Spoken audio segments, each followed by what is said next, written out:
မေဒီလာရှင်ဝစ်စုံနဲ့အလှမဲ့ပြိုင်ပွဲဝင်ဖို့အရေးယူခြင်းခံရတော့မယ် Miss Grand တာချီလိတ်ပရိသတ်များအားလုံးပဲမင်္ဂလာပါ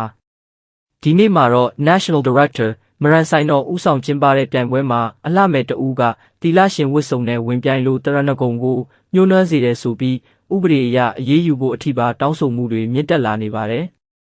Miss Grand ပြိုင်ပွဲတွေရဲ့ထုံးစံအတိုင်းအမျိုးသားဝတ်စုံ National Costume ဝတ်စုံပြသတဲ့အပိုင်းကပရိသတ်တွေအဆောက်မျှော်ဆုံးတဲ့အကြိမ်အများဆုံးအပိုင်းပါ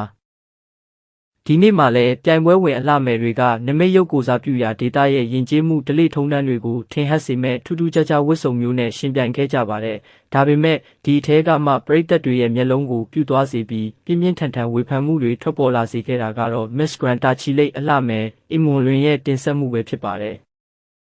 အလှမဲ့အီမွန်လွင်ကမြမရိုးရာယဉ်ကျေးမှုဓလေ့တစ်ခုဖြစ်တဲ့မိန်းကလေးတွေရဲ့နားတထွေမင်္ဂလာကနေတဆင့်တန်ရာဆက်ကွင်းကိုညှိညှိပြီးနောက်ဆုံးမှာမေဒီလာရှင်အဖြစ်ကူးပြောင်းတရားအထုတ်တဲ့ဖြစ်စဉ်ကိုပုံဖော်တင်ဆက်သွားခဲ့တာပါအဲ့ဒီအပိုင်းကိုအနီးကပ်ကြည့်မယ်ဆိုရင်တော့မြမအမျိုးသမီးတွေရဲ့ဘဝမှတ်တိုင်တစ်ခုကိုဖော်ညွှန်းချင်တာမှန်ပေမဲ့လက်တွေ့တင်ဆက်လိုက်တဲ့အခါမှာတော့ကြီးမားတဲ့အမှားယွင်းတစ်ခုဖြစ်သွားခဲ့ပါတယ်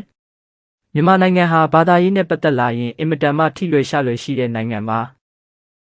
ဘုံကြီးတီလာရှင်တန်ခါစတဲ့ဘာသာရေးတင်ကေတတွေကိုမတင်လျော်တဲ့နေရာတွေမလျော်ကန်တဲ့ပုံစံတွေနဲ့အသုံးပြုခွင့်ပုံတူဖန်တီးခွင့်မရှိပါဘူးအခု Miss Grand တာချီလိတ်ရဲ့တင်ဆက်မှုမှာတီလာရှင်ဝတ်စုံကိုဝတ်ဆင်ထားပေမဲ့ဆန့်ကျင်ထားတဲ့ကတောင်းပုံစံဖန်တီးထားတာကလုံးဝမပြီးပြင်းတဲ့အပြင်မျက်နှာပေါ်ကမိတ်ကပ်အပြင်စင်တွေကလည်းတီလာရှင်တဘာဝရဲ့အေဂျင့်တည်ငြိမ်မှုနဲ့အတွင်တရံမျိုးလုံးဝရှိမနေပါဘူး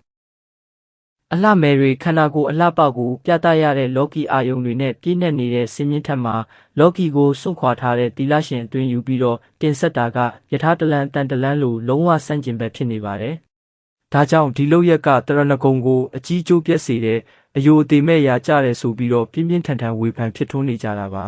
။တကယ်တော့ Miss Grand မြန်မာရဲ့ National Costume ပြိုင်ပွဲတွေမှာဒီလို grade ရိုက်တာကဒါပထမဆုံးအကြိမ်တော့မဟုတ်ပါဘူး။အရင် National Director ထူးအံ့လွင်ဦးဆောင်ကျင်းပခဲ့တဲ့ခေတ်တုန်းကဆိုရင်အလှမယ်တွေကနတ်စိမ်းဝတ်စုံတွေပယောဂဆိုင်ရာဝတ်စုံတွေဝတ်ဆင်ရှင်ပြိုင်ခဲ့ကြရာကနေပြိုင်ပွဲအပြီးမှာအလှမယ်တွေတယောက်ပြီးတယောက်အမူလဲတဲ့သူကလည်းအော်သူကအော်နဲ့တကယ်ကိုနှက်ပူးတလူလိုဘာလို့အတော်လေးကိုလေးတကြော်ရိုက်ခဲ့တာပါ Miss Grand ပြိုင်ပွဲတွေဟာအမြဲတမ်းတစ်ခုမဟုတ်တစ်ခုအစမ်းသတ်မှုတွေလုပ်ရင်းနဲ့အခုလိုလမ်းချော်သွားတဲ့အဖြစ်အပျက်တွေကြုံရလေးရှိတာကအစင်လာတစ်ခုလိုတောင်ဖြစ်နေပါပြီအမှုပညာဖန်တီးမှုနဲ့ယဉ်ကျေးမှုဖော်ကျူးတင်ဆက်တာကကောင်းမွန်တဲ့အရာဖြစ်ပါတယ်ဒါပေမဲ့ဘာသာရေးလိုနူးညံ့ပြီးတိမ်မွေးတဲ့ကိစ္စရပ်တွေကိုထည့်သွင်းအသုံးပြုတော့မယ်ဆိုရင်တော့တေချာလေးနဲ့စွာစဉ်းစားသုံးသပ်ဖို့လိုအပ်ပါတယ်အခုလိုမစင်မချင်းတင်ဆက်မှုကြောင့်အလှမယ်ကိုယ်တိုင်ရောပြိုင်ပွဲစီစဉ်သူတွေပါကြီးမားတဲ့ဝေဖန်မှုတံကိုရင်ဆိုင်နေရပြီဖြစ်ပါတယ်